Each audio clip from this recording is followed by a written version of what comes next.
Listen at 610 AM, 102 FM. I listen, therefore I know. Online at kvnutalk.com and on the KVNU mobile app. I listen on the app.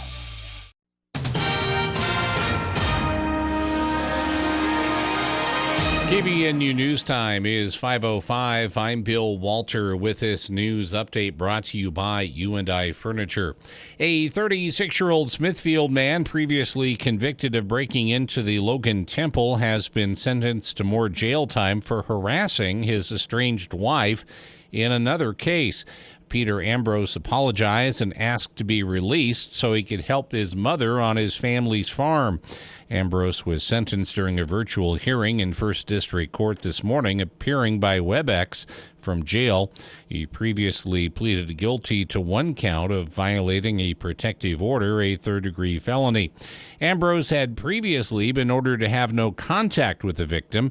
In March, he disregarded the court order and texted the woman, attempting to ask her out on a date. He later blamed his behavior on an act of loneliness that had been blown way out of proportion. During today's sentencing, public defender Joseph Saxton explained his client regretted his actions and did not make any physical threats against the victim. Ambrose said he did not mean to hurt anyone. He promised that he would not have further contact with the woman and asked to be released from jail so he could help with farm chores. Cache County Deputy Attorney Griffin Hazard said Ambrose's case was frustrating due to the previous opportunities to allow the defendant to change his life. Judge Brandon Maynard also expressed concern with Ambrose's criminal history. During Monday's sentencing, he ordered the defendant to serve 6 months in jail and was given credit for the 3 months already served. He also granted work release during the remainder of incarceration. KVNU News Time is 5:07. KVNU weather tonight, mostly clear, low in the upper 50s, and then sunny, warm, around 92 tomorrow. It's been 90 degrees this afternoon. Right now it's 87 at KVNU. KVNU weather brought to you by Cache Valley Hearing and Audiology. Bring back the sounds you've been missing. Schedule a free hearing evaluation with Dr. Paul Danes at Cache Valley Hearing and Audiology. People love shopping at UNI Furniture. They know they're going to get a great price on a quality piece of furniture. And one section of the store is Chair Heaven, where UNI has a big selection of rocker recliners, power recliners, big chairs, chairs for the petite, swivel chairs, accent chairs, lift chairs, all kinds of chairs. UNI works hard to have the inventory you're looking for. In fact, they order new furniture on almost a daily basis to keep stocked up. So if you need a sofa love, sectional, a new dining room set, stop in and see why there really is always a better buy at UNI Furniture in downtown Logan at 28 West First North. KVNU News Time is 5:08. A bipartisan deal to invest nearly $1 trillion in the nation's infrastructure appears to be back on track after a stark walkback by President Biden to his earlier insistence that the bill be coupled with an even larger Democrat-backed measure in order to earn his signature.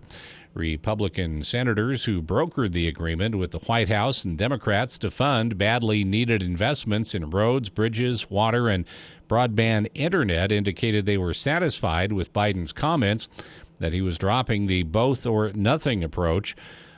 Republican Senator Mitt Romney of Utah said Sunday he now believes there is sufficient GOP support to reach the 60-vote threshold to pass the bipartisan package. And the Boise Police Department said officers shot a man on Sunday while investigating a reported kidnapping.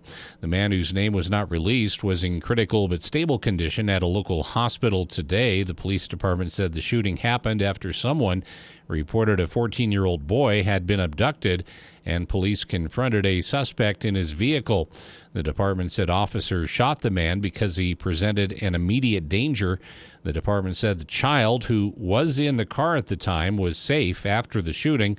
The shooting is under investigation by a critical incident task force. KVNU News Time is 5:09. For more details on these and other stories, visit CacheValleyDaily.com. Oh, little piggy, let me in or I'll blow this building down. Nice try, Wolfie, but this here building's made from steel. All right then, here goes. Gosh, that didn't work. A building from Northern Steel Buildings will keep out the big bad wolf, and they don't break the piggy bank. Visit northernsteelbuildings.com to see their quality work or call 435-677-7300. Northern Steel Buildings. Value from concept to construction. Projects outside go much better after a stop by Stevens Forest Products. Pick up bark, mulch, or compost by the bag for $1 or $2 less at Stevens, or buy it in bulk and save even more. Stevens is also your best source for flagstone, perfect for patios and walkways. Choose from 7 color choices. Pick up a few pieces or take home a pallet. Delivery options are available. Stevens is also home to over 5,000 in-stock railroad ties with prices beginning at $13.99. Stevens Forest Products, between Smithfield and Logan at 3277 North Main. Adams Wealth Advisors puts clients first under any circumstance. No matter what the financial world may be doing, you will receive peace of mind with Adams Wealth Advisors. This is Craig Adams. At Adams Wealth Advisors, we are here to help you receive peace of mind whether you've done a lot of planning or a little planning. Count on our team at Adams Wealth Advisors for honesty, professionalism, and integrity. Schedule a time with an advisor today. Call us at 752-1702 or visit adamswealthadvisors.com. That's adamswealthadvisors.com.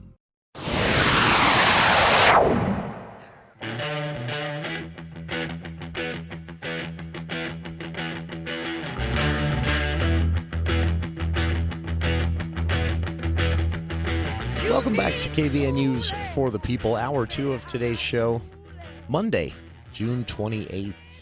Thank you for joining us here on the show today. And as we discussed in Hour 1, it's always an opportunity for us here on For the People to highlight some of the things that are happening right in our own backyard, oftentimes working through Utah State University and the USU Extension, and they get really creative when it comes to some of the services they offer.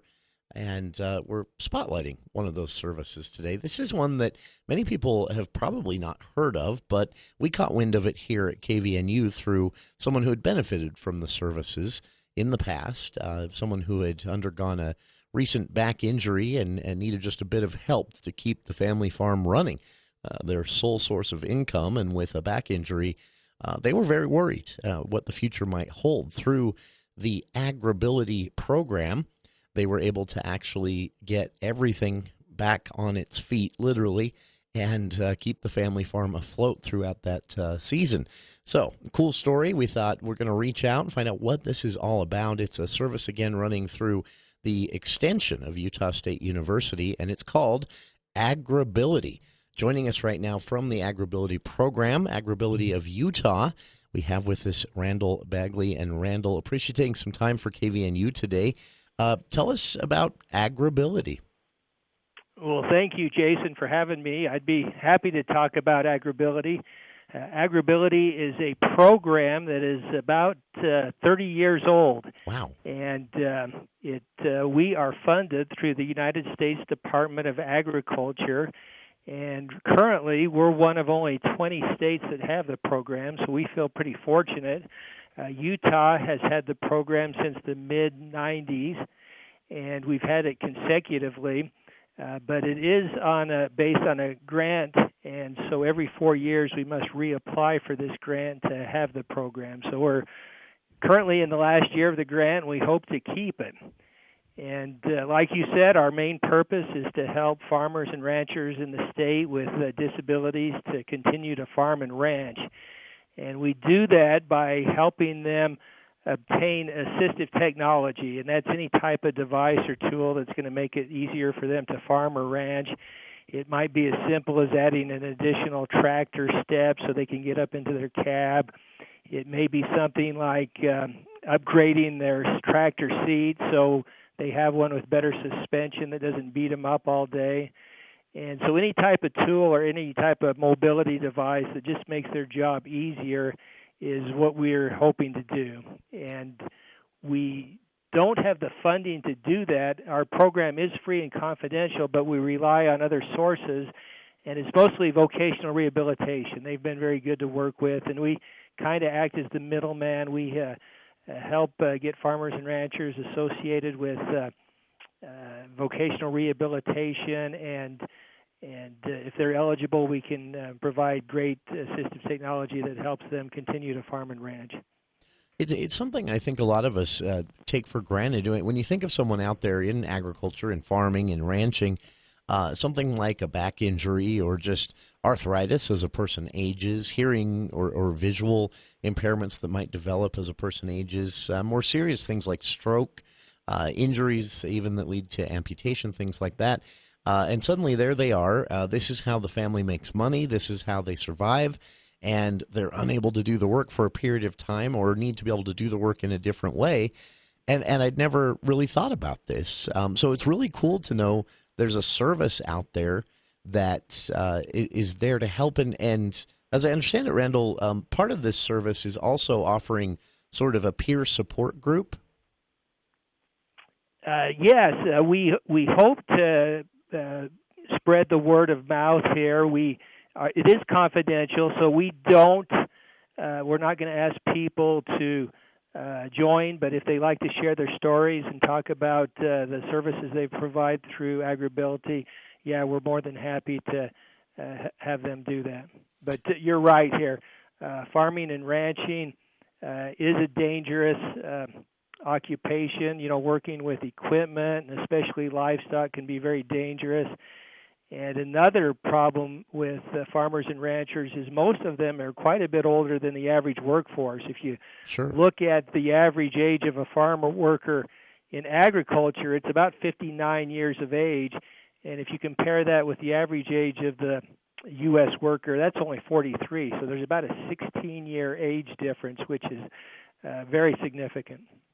If someone you know or you yourself might benefit from some of these services, or you just want to inquire, you can visit agribility.usu.edu, and everything you need to know is there. They have a great brochure as well that you can download with some people who are stepping up, telling their personal stories of how they've been helped. But again, Randall, the individual that I spoke with, I thought it was so amazing to hear the story. He said, here I am, I had a back injury, I had some mobility issues, they were temporary, but for an entire season, I wasn't going to be able to do the job, and the Agribility service helped him out with some simple things. You mentioned a step on a tractor. He also said there was a special seat that he was able to get through the Agribility service that allowed him to actually sit on the tractor without, making the situation with his back surgery worse. And he said it made the world's difference. I was able to get out there and work every day, and I don't know what I would have done without this service. And it's just inspiring to hear. Oh, well, that's great to hear. Yeah, a lot of farmers and ranchers, they have equipment that's older, so they may have a tractor that has a seat with poor suspension, and if we can upgrade that with a better suspension, it just makes all the world in the difference. They can farm all day and come home, and their body's going to feel a lot better than sitting on a poor seat with bad suspension. So the obvious question here, you mentioned you're in the last year of this 4-year grant cycle that keeps this Agribility service running. How can individuals listening out there help? Is this something, if they want to put in a good word to their state lawmakers or their federal lawmakers, where's the best way for them to do so? Well, that's a good question, but I don't know if there is anything they could do. To be honest here, it is a competitive grant. We have a director here, Dr. Rhonda Miller. She does a great job in supporting our program and writing grants, and she's in the process of doing that. She keeps up to date with what we need to do, so we're pretty positive that we can continue to keep the program. I also should mention we do cover the entire state of Utah. We have 2 resource facilitators that do a great job. We have one that lives in central Utah and one in southern Utah. And between the 4 of us, we're able to keep this program running throughout the state. That is just amazing. If you can, Randall, walk us through, if someone reaches out, and again, for listeners, contact information, everything you need to know, a brochure you can download, all of that at agribility.usu.edu, and I've linked to that on our Facebook page if you'd like to find it there later, say if you're driving right now. But if say there's an individual out there that's thinking, okay, this might help me, this might be a service that I could benefit from. What happens is they reach out? Is there an interview process? Is there visit from specialists, things like that? Yeah, well, the way it works here, they could contact me, and me or one of our resource facilitators would visit with them. We'd kind of see if they do qualify vocational rehabilitation does require that they're currently farming, that they own land in the state, and that's their primary source of income, and also that they've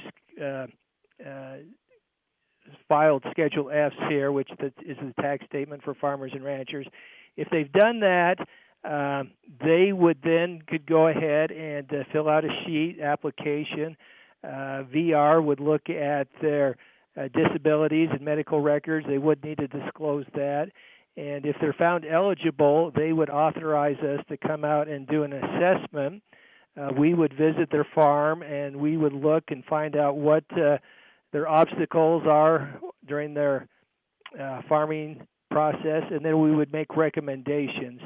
We would submit that back to VR, and then VR, or vocational rehabilitation, would see if they're eligible. And unfortunately, not 100% of the people I visit with are found eligible, but a good portion of them are. And we were able to provide a good service and provide a lot of help to a lot of, great people. Farmers and ranchers, they're the salt of the earth. They work hard, and it's just in their blood. They just want to get out there and get on their tractor and, take care of their farm and cattle. So sure. And such an easy way to help in a way, something as simple as mobility equipment or a tool that can be used with one hand instead of requiring two could make the difference between a person able to continue in ranching and farming or being forced to completely leave the lifestyle and find themselves, without a form of income. You can understand the critical need out there for a service like this. It's so great that this is happening. And for listeners, again, our guest here is Randall Bagley. He is Mr. Bagley is the Northern Resource Facilitator of the Agribility of Utah program. As he mentioned, it does run statewide. And Randall, as I understand it, you work also with throughout the state with a nonprofit partner called Allies with Families. Do they specialize in the same thing? Yes, the grant requires that we must partner with two organizations, and the first one being the land grant university in our state, which in our case is Utah State University. The other thing is that we must partner with a nonprofit organization that works with people with disabilities. And the one that we have chosen is Allies with Families. They're based in Salt Lake. They have some great programs for people with disabilities, but we do partner with them. This is fascinating again, and it's something that many of us probably have never thought of, what it could mean to a person in ranching, in farming, agriculture in general, to just have, something that many people experience as they age and hit their 40s sometimes, arthritis that can be debilitating, joint replacement surgeries which have long recoveries, hearing issues, visual impairments, a minor stroke can even put a person out of commission for a bit. And for these ranchers and farmers, that means inability to work. Agribility is there to keep things going. And Randall, it has to be. Do you ever get a chance to check back in with people you've worked with and hear their stories? This has to be fulfilling. Oh, it does. It definitely does. Yes, after we work with someone, we try to stay in contact with them and follow up with them for a couple years afterwards, and just make sure things are going well. And occasionally, they'll come across the new obstacles. So it's quite often that we'll visit and meet with someone, help them out, and down the road, a few years later, we're able to go out and help them again. So, yeah, we do. It is a very fulfilling and meaningful job. I appreciate taking some time to tell us about it here at KVNU. Again, just almost inspiring to hear that this is a service available out there. Again, statewide. If you'd like information, visit agribility.usu.edu for more information about the Agribility of Utah program. And again, this is for all types of situation. They offer accessibility, consultation, modification of equipment if necessary, rehabilitation services, vocational rehabilitation services, peer support if people want to join that voluntarily. All of this strictly confidential and a great way to keep those in ranching, farming, agriculture in general on their feet, doing the job even after an injury or after some issues that can pop up due to age. anything out there that might happen. And that's what Agribility is there for. Again, stories here via the brochure about mobility devices, one-handed tools, automatic systems that can really keep a person in the lifestyle of agriculture, something that we need to do everything we can to keep happening, right, Randall? Exactly, yeah. We need farmers and ranchers, that's for sure. That's right. The grocery store gets a bit expensive without them, to say the least. Guest again, Randall Bagley, Northern Resource Facilitator for the Agribility of Utah program, running out of the Utah State University Extension System there, and statewide services offered. You can contact them again at agribility.usu.edu. That is their website. Contact information, regardless of where you're listening from right now. You'll find your region there, email addresses, phone numbers, and more. And you can reach out for the Agribility of Utah service. If it's something that you think might benefit you, please take advantage of the fact that this is happening right here in our own backyard. Agribility.usu.edu. And thanks one more time to our guest, Northern Resource Facilitator of the Agribility of Utah service, Randall Bagley. And Randall, appreciate you taking some time for us today.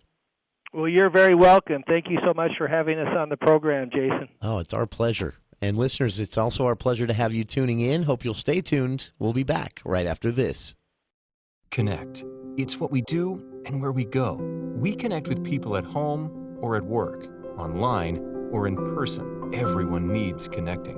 At CBTD, we are committed to helping our community connect by providing a service for you, a service that gives some the independence that they otherwise might not have. Our employees are here to connect you with the people and places that matter most, through our services and through our values. Learn more at cbtdbus.org. You've been putting up with a dirty, dusty wood stove for years. Why haven't you changed it? Go to Advanced Fireplace and Stove in Logan. Look through their showroom for ideas on Quadra-Fire pellet and wood stoves and Heat and Glow gas fireplaces. They have several demos in place so you can see firsthand how your project will look. And you can trust the pros at Advanced Fireplace and Stove. They'll do the job right. Advanced Fireplace and Stove. 752-7272. Online at advancedfireplaceandstove.com. You've been diagnosed with type 2 diabetes. You have to carefully monitor your health for the rest of your life. And you have an increased risk of developing cardiovascular disease. Cut. Take two. Action. You've been diagnosed with a new purpose: to fight for the amazing life you made for yourself. To look that risk of heart disease square in the face and say, no, not me. You've been given a new opportunity to live. Get started at NoDiabetesByHeart.org.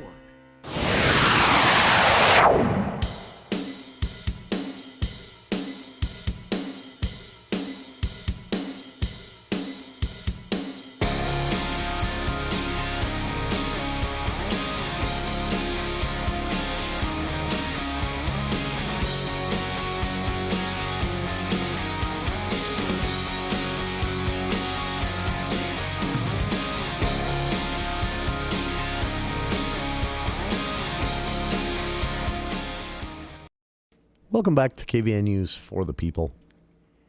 This was a fun read at CacheValleyDaily.com, a little commentary. This is by our own Charlie Schill. He's been joining us every Thursday here on the show for theater reviews, talking arts in Cache Valley and more. And you can also read Charlie's work as a journalist in the CacheValleyDaily.com newsroom, which is just down the hall here from us at KVNU, our sister news site there. This is... Charlie writing in a bit of commentary here about something that has actually been on my mind for a while for a bunch of different reasons. But the title of this little piece of commentary from Charlie is, "Are We All Victims of the Selfie Virus?" And he talks about, going out to an event recently and some of the things that he saw. Just in the crowd, things the audience was up to during this event. And he flashes back, dating himself, brave guy. He says, "Back in September of 1973, I saw one of Jim Croce's last concerts before the legendary singer-songwriter died in a plane crash." Wow. And I was really into Jim Croce at that time, too. Yeah. So I'm dating myself. I didn't go to a concert, though, of his. Well, he said it was a very low-key event, the concert, and he said Croce came out on a bare stage, sat in a chair, smoked, joked, and sang for about an hour or so. It was the 70s. That's, what happened at these events was usually a lot bigger and flashier. Croce was known, for these lower key. Anyway, I digress. Charlie writes, that was it. He says, I remember every note of that very informal concert, and I don't need a selfie posted on Facebook to recall it. He says, I was alone at a recent concert by country music songwriters Brad and Brett Warren. That was just this last weekend at the Ellen Eccles Theater. I had a chance to check this out myself, and many of our listeners were you did the one too. Doing all the selfies? I was, I hope he wasn't talking about me. No, he said that, he was there. I didn't notice this myself, but he said, he was there waiting for the concert to start. By the way, it was great. If you get a chance to see Brad and Brett Warren, they tour as Music City Hitmakers. They've written countless country hits over the last 20-plus years that they've been doing this. They're brothers, and they were hilarious. And did they talk a lot, like during between songs? They told stories for almost every song. They told the story of the song, how it got written, and why Tim McGraw has been one of their most loyal. One of the people who has bought more of their songs than anybody else. There's a reason for that. They talk about this really funny story about forcing Martina McBride to write a song with them. She was buying songs that they'd written for her albums, but they had a song that they just needed her to add some input to, and she didn't want to. She said, I'm not a songwriter. I don't write songs. And they begged her. And then another funny story about a famous, I forget which artist, not Tim McGraw, was another big-name country star, male singer. Anyway, they had 3 songs for him, and they played them in the order they thought that he would be impressed. But the first song they thought would be the one he'd pick first, he hated. Second song that they thought he maybe would pick, he was kind of lukewarm on. And the third song, which they thought he would hate and included just so they had 3 songs, he loved, and it went on to become not only that artist, but their first #1 hit. So they would finish most of their stories by saying, which just goes to show we have no idea what we're doing. That's how every story would end. But it was hilarious. And I've already told Bill this, but they also had Floyd Kramer's grandson, or maybe great-grandson. Charlie might remember. I heard it, and I don't know if I heard it right, but it was either grandson or great-grandson. And based on the guy's age, I would say grandson, playing piano for him. But they said these were local musicians they'd rehearsed with earlier in the day. So I don't know if everybody was local, and Floyd Kramer's grandson lives here in Cache Valley, or maybe is attending school here in Cache Valley. I don't know. You never know. But that was really cool, and he played a Floyd Kramer song during the intermission on the piano. It was great. Anyway, back to what Charlie wrote. Charlie said, while waiting for this concert to begin Saturday night, he said he amused himself by watching the audience, and it was just a short period, about 5 minutes, he said. And he said he saw about 50 couples taking selfie photos. And again, this was before the concert began. And he said, that these probably weren't great photos, bad lighting in there in most theaters, and that they probably were already posted on Facebook or some social media service or sent to family and friends to preserve the moment. And Charlie writes about, so I think about this all the time. Charlie says, this assumes, of course, he said these photos were probably sent on, posted, whatever, for posterity. And here's the sentence that really caught my eye, or my ear, rather. Charlie writes, he says, that assumes, of course, that posterity is bored enough to care. And Charlie, if you know Charlie's a nice guy. He's not a mean person at all.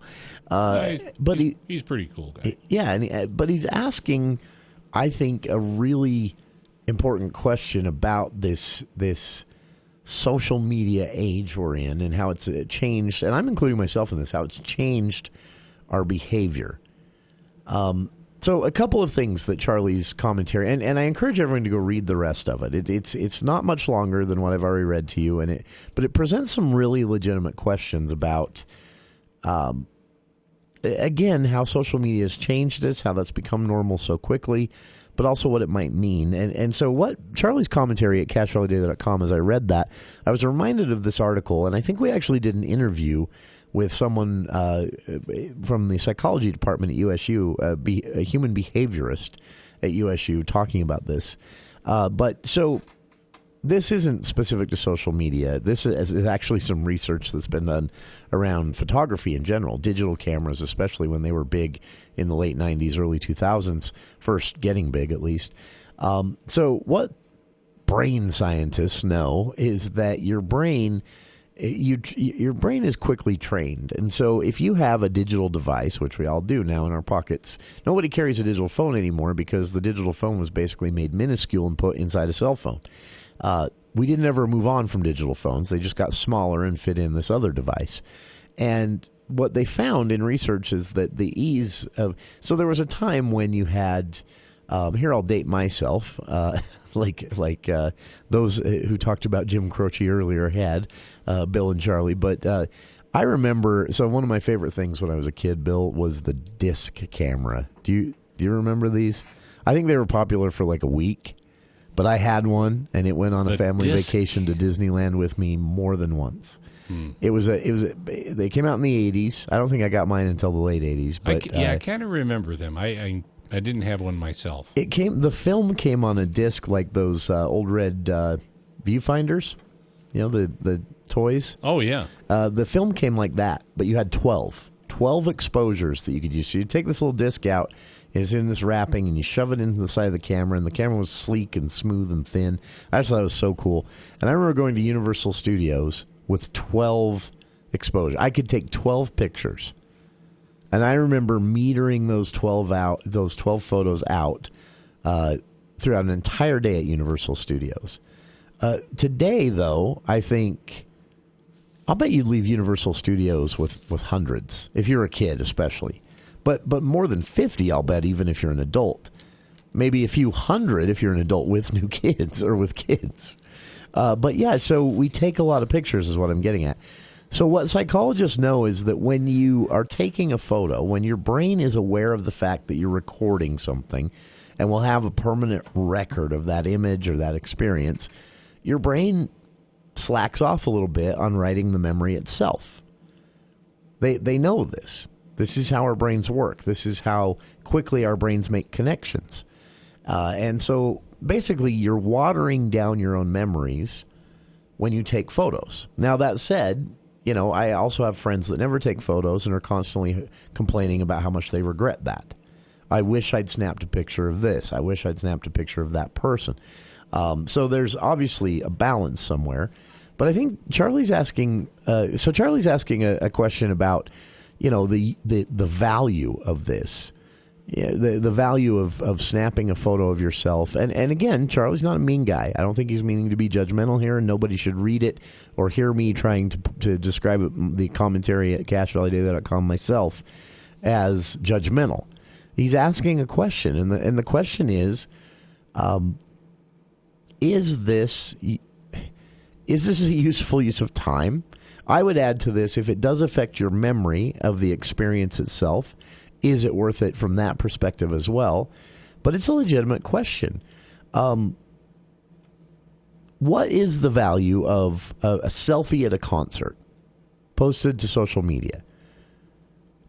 Hey, look, everybody, we're here. Sure. We're having fun, and you're not. I think sometimes that's it. I think sometimes people are saying, hey, look at me. I'm out. I'm popular. I have friends. I'm having a great time. There's actually a meme online. I don't know if you've seen this, Bill, but it's a picture of a kid smiling. Just a kid all by himself. Well, teenager. He's all by himself smiling. And the caption underneath says, out here having a great time with all my friends who are just out of frame, but I assure you are laughing. And that's the meme. And it's funny because it gets posted when people try to pretend they're with a big crowd. And they're not. Anyway, I think there's a bit of that. Hey, look at me. I'm out having fun. I have lots of friends. My social life is great. I think it depends. I think sometimes you have some people that they are so engaged with their little group, or maybe Sure. even it's a big group, but they know that there are certain friends that would just love to see pictures of them. Sure. And then those same friends will comment on those pictures. I think there's some of that, too, sharing the experience. Because I've actually done that. I'm not big on selfies, but I have posted photos to social media because I want to share it with people who aren't there. Family members, usually. family members who are at home when you're out on a vacation or something like that I know will appreciate this or enjoy it or just want to follow along. So I have shared for that reason. And I know this is specific to my personality. I tend to share when something makes me laugh. If something's funny, I'm more likely to actually post that photo. Yeah. I'll take a picture of lots of things. Like I said, I'm not immune from what Charlie's talking about here, where I do at times take more photos than I need to, and then have to go back and delete a lot of them because I'm kind of obsessive about that. So I'm aware of the fact that I pull my phone out and take more photos than I need to, and sometimes you do that on purpose. Your dog's doing something funny, you just hit that button over and over. One of them's going to be good. Right? But I'm talking about a situation like Charlie's writing about here. You're at a concert on a Saturday night in downtown Logan. You're having a good time, and you stand up, take a selfie of yourself at the venue before the concert started.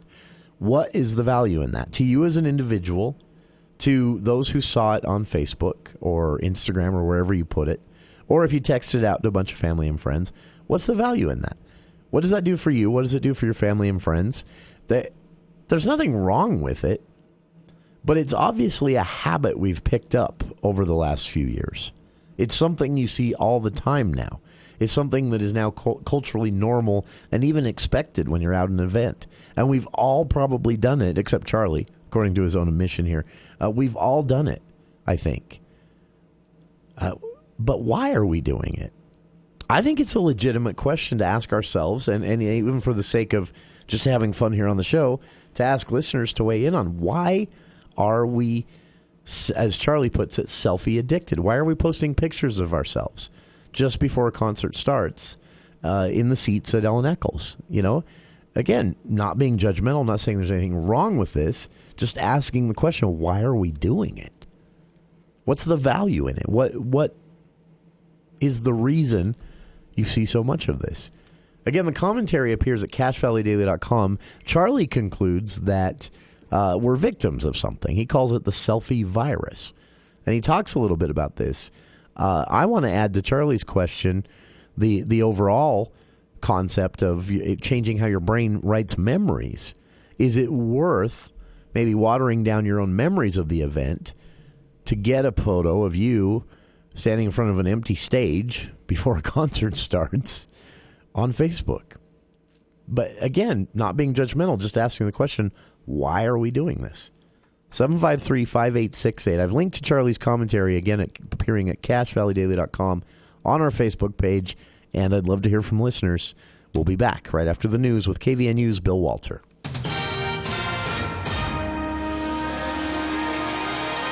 Thank you, Jason. KVNU News Time is 5:42. The news is brought to you by Mount Logan Laundry. Law enforcement and family members have released the identity of the 69-year-old Logan man killed in Saturday's small plane crash in North Logan.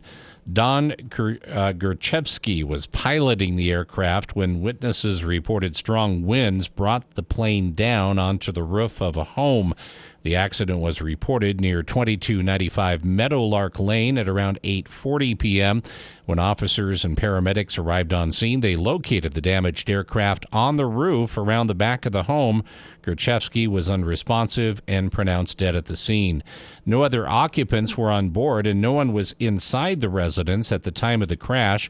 Gurchevsky was a professional pilot who had flown for Delta Airlines for several decades. He had just bought the Progressive Aerodyne Sea Ray LSX in Seattle 2 days before the crash.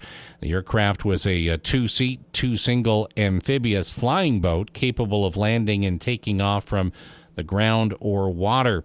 Witnesses told police Gurchevsky was flying over the neighborhood where his son was attending a barbecue when something went wrong and the plane went down. The son immediately ran up the hill to the crash, climbed the damaged roof, but was unable to pull his father from the aircraft. No flames were coming from the wreckage, and damage to the home appeared to be only structural. Gurchevsky's body was recovered by emergency crews and transferred to the Utah State Medical Examiner's office for an autopsy. The National Transportation Safety Board is determining the exact cause of the crash. At the last minute, Hiram City gave the Kids Farmers Market the go-ahead to set up during the Star-Spangled Rodeo this past Saturday and this weekend during the city's Star-Spangled celebration. Shelley Sadler, who organized the event, said they were given permission to do the market for the 2 weeks. Hiram City Mayor Stephanie Miller said it would be okay. Nearly 50 excited youngsters set up at approximately 600 East Main Street on the west side of the parking lot adjacent to the Hiram Senior Citizen Center. At the beginning of summer, the Sadler brothers, 15-year-old Brigham and 13-year-old Spencer, approached the Hiram City Council about the concept of a kids' farmers market and got the okay. The market has baked goods, home decor, candy parfaits made with yogurt, craft items, jewelry boxes, painted rocks, plants, eggs, and more. And fire officials say a fire ripped through a Salt Lake City apartment building early this morning, causing extensive damage. Salt Lake City Fire Captain Tony Stowe says there were no major injuries or deaths reported at the 6-story building in downtown Salt Lake City. 2 firefighters were taken to the hospital for minor injuries and were later released. Stowe says some residents ran down the halls and banged on doors to wake up their neighbors and warn them. Fire officials say it is too early to determine the cause of the blaze. KBNU News Time is 5:46. Make laundry a snap with the large load washers and dryers at Mount Logan Laundry. Rather than 8 to 10 loads at home, get the job done in 1 or 2 with their 55 or 80-pound washers and 80-pound dryers that are perfect for sleeping bags, comforters, and other big items. Mount Logan Laundry has free Wi-Fi and drop-off service, plus they're open until midnight. Mount Logan Laundry really is the cleanest spot in town. Find them at 5th East and 9th North in Logan or in Brigham City on the corner of 1st East and 7th South. KBNU weather for tonight, mostly clear skies, low around 60, and then sunny, low 90s tomorrow, around 92. And the same for Wednesday. It's been to 91. It's 90 right now at KBNU. KBNU weather brought to you by Chim Chimney. If you're looking to build or remodel, go with the company who works with the top custom builders in northern Utah. That's Chim Chimney in Logan and Brigham. For more details on these and other stories, visit CacheValleyDaily.com. This radio station is proud to provide a patriotic soundtrack to this year's fireworks shows from Logan's Willow Park and Lewiston July 3rd. For your own backyard celebration July 4th and Hiram July 5th. Each evening at 10, tune into this radio station for music and message. Join us as we celebrate the United States of America and pay tribute to the brave men and women who serve. Special thanks to these businesses for sponsoring this year's soundtrack. Schreiber Foods, now hiring and matching wages for qualified candidates. McDonald's, looking for employment? McDonald's wants to help your future. Possibilities start at McDonald's. Apply today. Monson Vision, offering state-of-the-art LASIK vision correction right here in Cache Valley. With joy, we celebrate the United States of America. Tune into this radio station July 3rd, 4th, and 5th at 10 p.m. as we celebrate America the Beautiful. Bring back what you've been missing. Bring back Cache Valley Hearing and Audiology. Cache Valley Hearing and Audiology is Cache Valley's most trusted name in hearing aid technology. Schedule a free consultation with Dr. Paul Daines by calling 753-HEAR or visit CacheHearing.com. Bring back what you've been missing. Bring back Cache Valley Hearing and Audiology. The award-winning Utah Festival is back in action July 7th through the 31st with dozens of musical theater performances, plus late-night cabarets, breakfast with the stars, academy classes, and more. Here's something you should know. Performers are here from Los Angeles, the Metropolitan Opera in New York City, and Broadway. Say what? In Logan, Utah? Totally true. Buy your tickets right now at utahfestival.org. utahfestival.org. Here's Chad Norton, the lawn doctor, with a tip for your lawn. The way you water your lawn makes a big difference. Water restrictions and water costs have both increased over the years. Lawn Doctor is excited to introduce a new service that keeps your lawn green and healthy while watering less. One application of our new HydroGuard service reduces your water frequency by up to 1 day a week, saving you water and money. Watering help, fertilizer, weed, and pest control. Call Chad Norton, the Lawn Doctor, at 753-LAWN. Follow them on Facebook or go to LawnDoctorCashValley.com. When we lost Mom, it was tough. The last thing you want to think about during a time like that are funeral arrangements. We made one call to Allen Hall Mortuary. Allen's helped us with Dad 10 years ago, so we knew we could count on them. The Allen's thoughtful service helped make a difficult time a little easier. This is Jason Allen with Allen Mortuaries, serving Cache Valley for over 80 years. Then, now, always.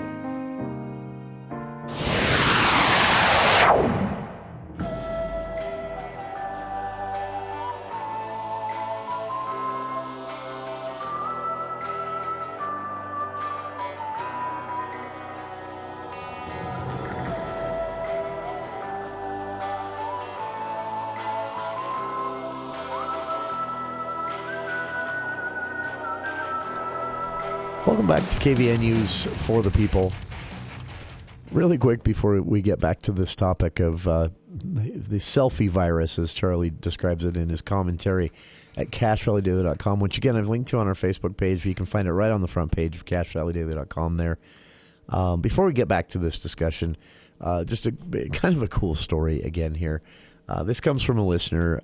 I don't have permission to use their name even though they provide it, so I'm not going to.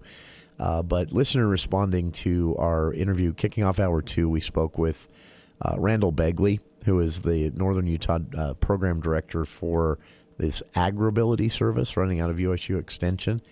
And we talked a bit about this with Randall, some people that have been helped by this service. This person emails in here towards the end of the hour and says, I'm so happy that you're spotlighting this service. My grandpa nearly left agriculture, sold everything, and retired long before he was ready to do so, due to the fact that he had lost some mobility in his left hand. No explanation given in the email here. They were able to help him with some specialized tools and even connecting him with a physical therapist to bring back some mobility in that hand. And my grandpa was able to farm up until his last day. So he said, this person writing in saying, you described it as life-changing for a lot of the people affected by this program. He said that is an understatement, at least for my family. So very cool story there. But, yeah, I'd never heard of this before. 30 years, though, Agribility has been operating right out of USU Extension here in Cache Valley. It is a statewide service, one of a kind, unfortunately. I hope other states, jump on this. It's grant-funded. So every year they have to reapply, and they're coming up on their last year here. So spread the word, your state lawmakers and federal representatives. Any chance you get, this should be a permanently funded service with taxpayer dollars, in my opinion. But again, just a service that helps connect those in agriculture with, in some cases, some really simple assistance. As Randall mentioned, sometimes it's a matter of helping them get a step that can be lowered on their tractor, so they can still get on the tractor and go plow or whatever, despite, an injury or even a stroke as they age, arthritis, special seating, one-handed tools, all kinds of different equipment out there. But Agribility at USU helping to connect those in agriculture with that. It's strictly confidential, again, as Randall mentioned. But for those who are interested, they are actually putting together a peer service or a peer support group. The website, again, agribility.usu.edu. So, all right, before we're out of time, I wanted to get back to this one because I know I have some thoughts and I'm hoping some listeners do. Quick setup again. Charlie Schill, journalist at CacheValleyDaily.com, wrote a commentary, piece of opinion there. And what he's writing about is what he calls the selfie virus. He tells the story, again, of being at the Brett and Brad Warren Music City Hitmakers concert at Ellen Eccles last Saturday and seeing some people stand up and take selfies before the concert started. So again, picture this. This would be a selfie of them in front of an empty stage with the lights not on yet. But obviously they're at Eccles. And then I assume, if posted to social media or sent to friends and family via text, there was an explanation. Here I am at Eccles, something like that. And Charlie points out a couple of things that, and I would add to this, this wouldn't have happened before the digital camera age. Right. This is a very digital camera thing. You can get instant exposure. Yeah. And not only that, but you're not counting, the number of exposures you have left. Because even what was on a roll of Kodak film that you'd put in a 35 millimeter camera? Like 12 to... Was it that about 24 sometimes? Like yeah. Then it's been so long ago. I know it went away fast. Yeah. But and everyone under the age of 30 right now is like, what? I remember, I'll say it again, I remember disc cameras. I had one. I took it to Disneyland when I was a kid, and I loved every second of those 12 exposures. And I spread that out over one full day at Universal Studios. I can't believe that. I'll bet if I went to Universal Studios now, even as an adult, I'll bet I would take 12 pictures before I got to Jaws. I was talking to Universal Studios, California, of course. I don't know. I think... it's definitely a digital age thing. You don't have to worry about how many exposures you have left. You can always go back in and delete pictures you don't plan to use. So that's part of it.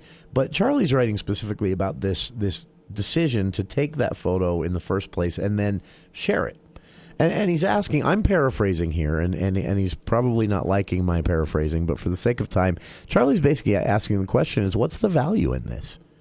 What's the... he cites some statistics. The average U.S. smartphone user takes 25,000 selfies in the lifetime of their phone. In their lifetime. Yeah. Yeah, I'm sorry. Some phones don't last that long, so that, Yeah. Like my phones tend to last about a year. That is just crazy. But again, he's asking a broader question, and he's asking it in a non-judgmental way. He's not saying, look at these poor losers out here taking selfies. What he's saying is, why are we doing this? What's the value? I think it's the age of the person and the fact that all their friends do the exact same thing. Yeah. And so it's the thing to do. What's funny, though, is that the age part, this is where it gets interesting. So this is very much a millennial to Generation X primarily thing. This is because you always hear every time somebody is saying something kind of like what Charlie's saying, you'll often hear somebody, sometimes the author themselves say, kids these days. It ain't the kids. These are middle-aged adults at this point that we're talking about in this selfie culture. And at kids, the risk, the kids are on TikTok. At the risk, they're not taking selfies anymore. Yeah, exactly. And at the risk of sounding sexist, but I tend to think, and I don't have any cold facts on this, but I think maybe it's more female than male. No, do the selfie. There thing. are some statistics to back that up. Well, the only one I've read is when it comes to sharing them on social media. That is something women do more often, but not as much of a gap there between women and men as I would have thought. So basically, it's a cultural thing. We've adapted so fast that it's normal now. It doesn't seem odd to see somebody stand up and imagine flashback to the 1980s with me, Bill. Imagine somebody standing up at a theater with their 35 millimeter camera and taking a picture of themselves in front of an empty stage. Your first thought would be you're gonna pay to have that photo developed. It's just you and a stage with no one on it, and you're gonna print that, and you're gonna tell people when they see it, that's me at this theater. Well, and people are gonna say, "Wow, you're awful at photography." But now and people are like, just, "Well, why are you taking the picture yourself? Why don't you have somebody else taking it?" We have a friend here at the studio. I'm sure glad these windows don't open. It's looking like he's going to gnaw through the glass here. We have a marmot out That's there. funny. Anyway, so yeah, that's the question is what's the value? And I don't have an answer. I just think it's a very interesting question because we're not asking it. That's why I think it's really almost – actually, I go further and say it's an important question because I know there can be – again, I'm not an expert. I don't know that there are detriments to this. I know there can be. I know there is some evidence. Like I said, there is evidence that your brain doesn't write memories as permanently if your brain knows you're taking a photo. There's something that your brain's connecting there, saying, "Oh, I documented that with a camera, so I'll save that brain space for something else. That when I don't have a camera, that cognitive scientists have said that happens with cameras in general. Yeah. So now imagine, here in the smartphone age, and you're taking a photo of every experience, posting it to social media. It can be fun. It can be a way to include others who aren't there. It can be a way to record your own memories, which I've used it that way myself. Like I want to be able to look at this anytime I want, so I'm posting it. There are a lot of reasons, but I don't think we're asking ourselves enough why we're doing so much of this. Charlie calls it the selfie virus. Check it out. This commentary posted by Charlie Schill at CashValleyDaily.com. I've linked to it on our Facebook page. Dave Ramsey next here.